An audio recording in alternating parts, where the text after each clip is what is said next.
Welcome back to WagerTalk.com. This is the video you wait for. It's the video best bets.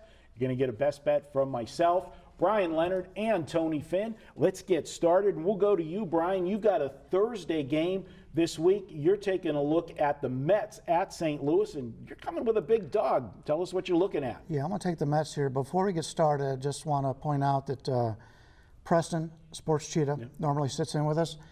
He and Mrs. Cheetah just had a new cub. So he's enjoying his new family today, and Tony's nice enough to fill in. But we can tell that this is going to be a sports fan because the baby wasn't due for 2 weeks. He wanted to be here for the start of football season, there you go. And he popped out 2 weeks early. So you know that he's definitely a sports fan. So yes, congratulations to Mr. and Mrs. Cheetah on that little cub. There you go.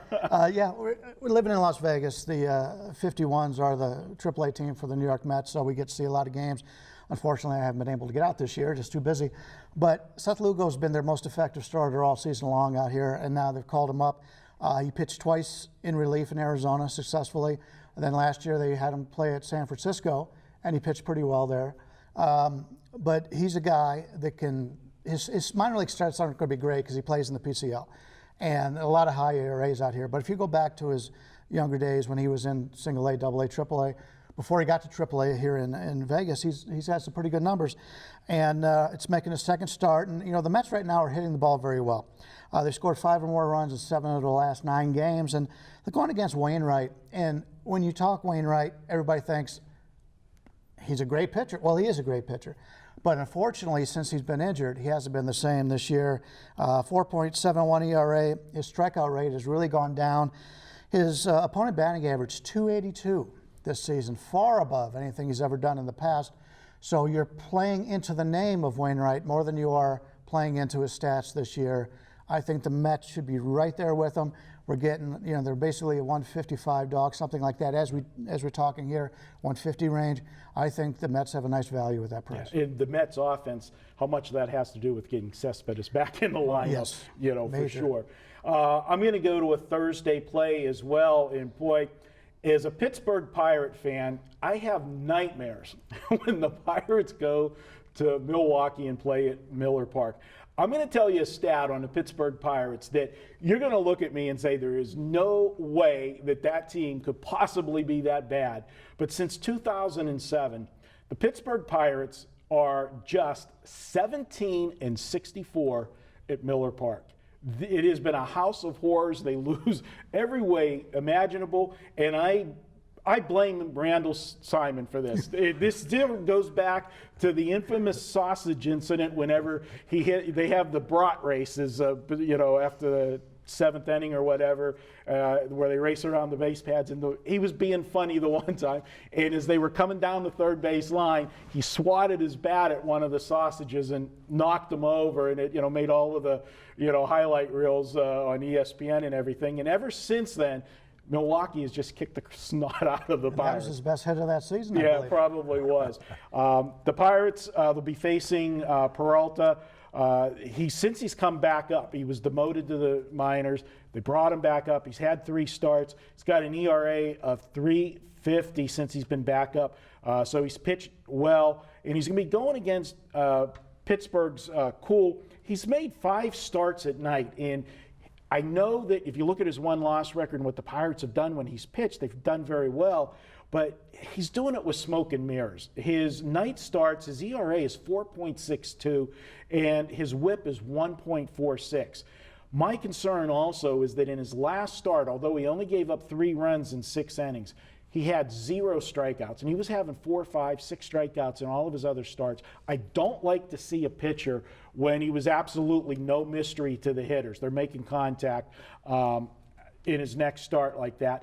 With the history of Milwaukee and with the numbers that I just said with Cole, I got to go with Milwaukee. And we're getting them as a home underdog because Pittsburgh's in a play, you know, chasing a wild card, and the Pirates just not have played that well. Are the Pirates getting free tours of the breweries up there every time? I know you would play. You'd play for them. I'll be on the coaching staff. Yeah, there you go. So I'm going to go ahead and take the Brewers tomorrow night. Tony, you've got one on Friday, so we saved you for last, and you're taking a look at Kansas City and Boston. And even though you've moved to Vegas, you're keeping your eye on Kansas City, and all of a sudden, the Royals, they're making a little bit of noise in the American League. Yeah, and I'm not. I'm like you guys. Our favorite teams are the team we have money on, not necessarily where we live. So those are our favorite teams that change nightly, weekly. In this situation, the Royals they've made some changes. Some injuries cost them probably any chance they have for postseason. Moustakas, Gordon injured for a long period of time. Now Wade Davis on the DL, along with Hochevar. However, the changes they've made in the last couple weeks have worked. They've demoted some guys that should never have been up.